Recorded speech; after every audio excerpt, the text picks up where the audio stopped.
Haven Arrest Missionary Baptist Church Sunday School Lesson number 10, Sunday, February 4th, 2018. The lesson is entitled, Faith Without Works is Dead. The lesson comes from James chapter 2, verses 14 through 26. We were asked to read the same. The place is Jerusalem. The time is about 45 A.D. The epistle of James was written by James, the brother of Jesus Christ, the son of Joseph. He was converted sometime after the resurrection of the Lord and quickly became an early leader in the Jerusalem church. He wrote his letter to the 12 tribes which were scattered abroad, chapter 1, verse 1. This is a reference to the Jewish population living outside the nation of Israel.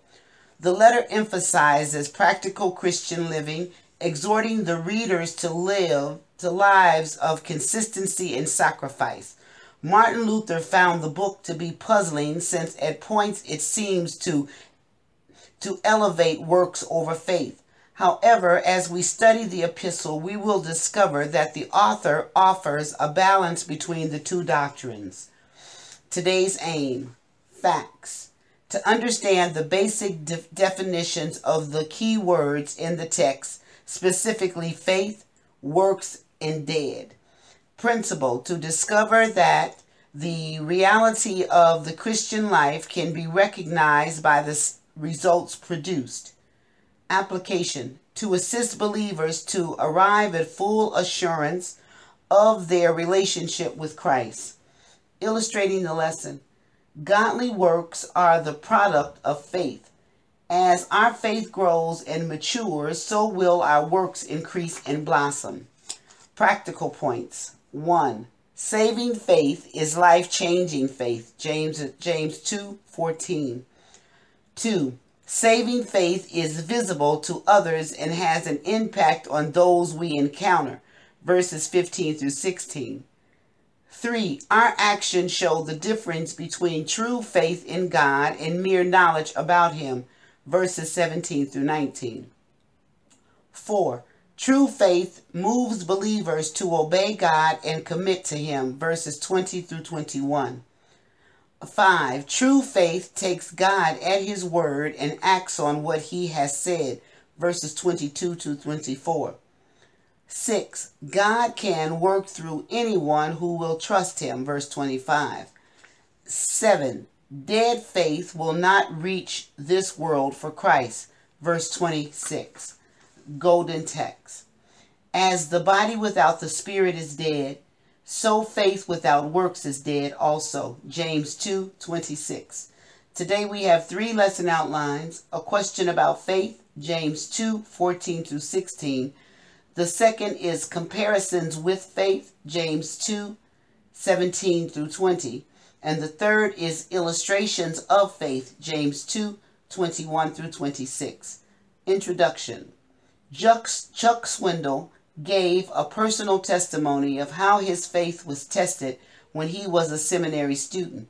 The little apartment he and his wife lived in did not have an air conditioner, so they decided to talk to God about it without telling anyone else. Winter and spring passed by, but then on a trip home to visit family, someone unexpectedly called and said, "Chuck, we've got an air conditioner. It's almost new. Could you use it?" Swindoll's testimony continues. It was fantastic. Impossible situation which we didn't announce, and God met it in an impossible way. Just like God told Joshua to take Jericho, faith would win the victory. Most of us wish we had stronger faith, but examples such as this encourage us to continue to strive for spiritual growth that enables a stronger faith. We grow in faith by experiencing difficult situations in which we have no control. As we see God respond, our faith grows and is revealed by our actions. A question about faith. James 2:14. What doth it profit, my brethren, though a man say he have faith and have not works? Can faith save him? Verse 15. If a brother or sister be naked and destitute of daily food. Verse 16. and one of you say unto them, Depart in peace, be ye warmed and filled, notwithstanding ye give them not those things which are needful to the body, what doth it profit? The principle. James 2:14. Intellectual faith without deeds is an empty claim. Intellectual faith consists of giving assent or mental agreement to a series of propositions or doctrinal truths about Christianity. An individual can claim to have right beliefs about God, Jesus, and salvation, but still lack real Christianity. Works, not intellectual statements, are the only acceptable demonstrations of your claim to have faith. The two questions posed in James 2:14 anticipate negative responses. James knew that there is no benefit to an individual or to those around him if there is an empty claim of faith without evidence. The Bible consistently teaches that when a person is born again, there will be evidence of it in the way he lives. When a person claims to be a child of God but continues to live a completely worldly lifestyle, there is every reason to doubt that person's salvation. Genuine faith is proved by good works. In the Greek text, there is a definitive article before the word faith, in the second question, indicating the same faith already mentioned in the verse. With the presence of that article, the question might be worded, can that faith save him? Or can such a faith as that save him?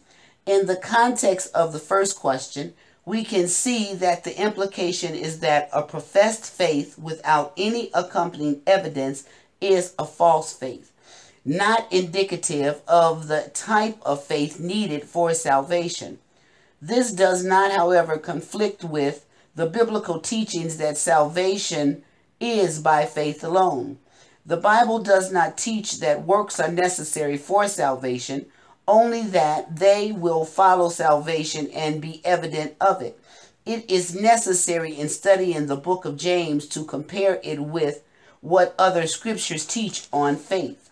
The example, James 2:15 through 16. George Sweating stated verses 15 and 16 of chapter 2 present an example of make-believe faith. The people James mentions are not professional beggars. They are brothers and sisters who are in particular time of deep need. How do we react when that type of need confronts us? Sweating went on to point out that when Jesus saw people in need, he felt compassion for them and acted appropriately to meet those needs. James gave an example of a fellow believer who lacks clothing and food. He then asked, what good is accomplished if all we do is give the person encouraging words without providing tangible help? That would be the equivalent of seeing someone in desperate need and saying, I'm so sorry, and I will pray that you have peace in your heart and find some way to take care of yourself, but not doing anything to help meet the need. We should help in any way we can, even if it's just a little bit. Our faith should cause us to realize that when we see such a need and do something to help, even though we feel it short supply ourselves, God will honor that faith and reward us in some way. Proverbs indicates that when we give to help the poor, God will return to us what we have given. 19:17-22:9. There are those who set aside a portion of their income to give away when needs become known. Their testimony is that God will reward this kind of faith coupled with works. In Luke 3:7-14, John the Baptizer spoke of this kind of godly love, describing it as bearing fruit that proves genuine faith. John the Apostle wrote, My little children, let us not love in word, neither in tongue, but in deed and in truth. 1 John 3:18. Comparisons with faith. Verse 17. Even so faith, if it have not works, is dead, being alone. Verse 18. Yea, a man may say, Thou hast faith, and I have works. Show me thy faith without thy works, and I will show thee my faith by my works. Verse 19. Thou believest that there is one God. Thou dost well. The devils also believe and tremble. Verse 20. But wilt thou know, O vain man, that faith without works is dead? Faith and works. James 2:17 through 18. The previous verses refer to someone who professes to have compassion but does nothing to follow through in helping to meet needs. These verses refer to someone who professes to have faith but gives no follow-up evidence. Works do not earn us salvation, but they do prove verification of genuine salvation. Just as a body without breath has no life, so a person who professes salvation but exhibits no godly works is not given evidence of being truly spiritually alive. The word translated yea at the beginning of James 2:18 indicates an objection is coming. The word is usually translated but. Here James anticipated that someone will argue, that's all well and good for you, but while you rely on faith, I rely on works. The objector seems to be separating works from faith and suggesting that works are what really matter.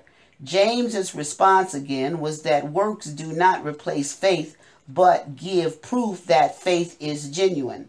James's teaching on faith and works can be difficult to grasp. Even Martin Luther was troubled by the book because it seemed to him to be pushing works rather than faith. However, faith and works are not enemies. True faith and righteous works go hand in hand. They are two parts of God's work in us. Faith brings a person to salvation, and works bring that person to faithfulness. Faith is the cause, works are the effect. James believed it, and so did Paul. Belief and works, James 2:19 through 20. Since James addressed his readers as brethren, 1, 2, he apparently was writing to saved people. However, those who profess to know the Lord but give no evidence of it in their works are showing a lifeless, inactive faith. We know that we have been saved through faith and that works are not a requirement that must accompany our initial belief. Thus, when Paul and Silas witnessed to the jailer in Philippi, they told him simply, "Believe on the Lord Jesus Christ, and thou shalt be saved and thy house." Acts 16:31. The belief or faith they called for was a heart response to the truth they heard, not mere mental assent. It is frightening to realize that many church members in our society today mentally assent to accepting the Bible and enjoying its teachings without truly believing in Jesus and his finished work on the cross. The emptiness of such belief is pointed out in the next observation. Thou believest that there is one God, thou doest well. The devil also believe and tremble, James 2:19. We must believe not only in the one God, but also in his Son Jesus and what he has done for our redemption. Once we have done that, our lives are different. We sense a growing love for him and his people that demons never develop. They will only hate and spend their lives in rebelling against God and destroying his people. How much better are we than the demons if we say we believe in God but do not work for God and help his people who are in need? How alive and active is our faith in real life? Illustrations of faith. Verse 21. Was not Abraham our father justified by works when he had offered Isaac his son upon the altar? Verse 22. Seest thou how faith wrought with his works, and by works was faith made perfect? Verse 23. And the scripture was fulfilled which saith, Abraham believed God, and it was imputed unto him for righteousness, and he was called the friend of God. Verse 24. Ye see then how that works and man is justified, and not by faith alone. Verse 25. Likewise also was not Rahab the harlot justified by works, when she had received the messengers and sent them out another way. Verse 26. For as the body without the spirit is dead, and so without works faith is dead. Abraham's works. James 2:21 through 22. When Abraham was commanded by God to offer his son Isaac as a sacrifice, his faith was tested to a degree far greater than we can imagine. Contrary to the demons whose belief in God is merely mental and does not produce acts of faith, Abraham acted. According to Genesis 22:3, he arose early in the next morning in order to immediately carry out God's order. While we see evidence that he was a strong, active faith, we should not regret the emotions involved in carrying out this difficult assignment. How did Abraham resolve in his mind the conflict resulting from God's command?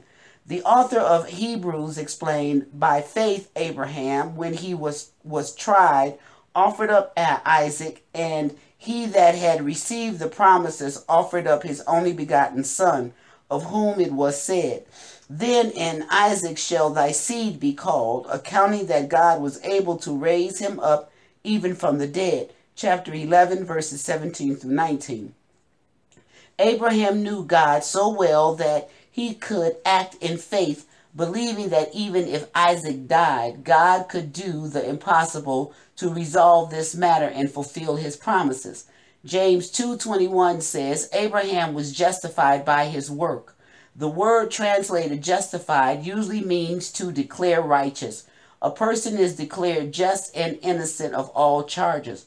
Paul wrote that such justification is by faith, Romans 3:28. James was not contradicting Paul's teaching. Indeed, he confirmed that Abraham was in fact justified by faith. As we shall see in James 2:23, what he meant by justified in verse 21 is that Abraham's work validated his faith. It was the proof that his faith was genuine. What does it mean when James 2:22 says that by works was faith made perfect? Abraham's actions were the culmination of his faith, giving it a sense of completion. Ephesians 2:9 through 10 tells us we have been saved unto good works, not of good works. Abraham exemplified this in his obedience to God's command. Abraham's justification, James 2:23 through 24. When Abraham discussed with God the fact that he had no children of his own, God told him to look at the sky and see whether he could count the stars. He then told Abraham that his descendants would be as numerous as the stars. Genesis 15:1 through 5. In the face of this seeming impossibility, how did Abraham respond? He believed in the Lord, and he, the Lord, counted it to him for righteousness. Verse 6.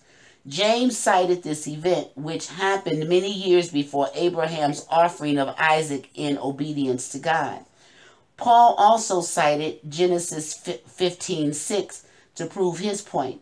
If we could be made right with God by works, we would have something to brag about. But when he quoted this verse, he was making it clear that Abraham's faith alone was what brought God's declaration of righteousness. Romans 4:1 through 5. While Paul emphasized salvation by faith alone, James emphasized the validation of that faith as seen in works. Abraham had a right relationship with God long before the Isaac incident. Because of his faith and obedience, Abraham has the distinct privilege of being called the friend of God. James 2:23. Jehoshaphat said in prayer to God, Art not thou our God, who didst drive out the inhabitants of this land before thy people Israel, and gavest to the seed of Abraham thy friend forever? 2 Chronicles 27. God said, But thou, Israel, art my servant, Jacob whom I have chosen, the seed of Abraham my friend. Isaiah 41:8. Abraham not only had a right relationship with God because of his faith, but he also had a closeness any of us would love to enjoy. His life is a challenge to all of us to continue striving for what he had with God through his obedience. Rahab's works, James 2:25 through 26. The principle we just saw exemplified in Abraham is also true in Rahab the harlot.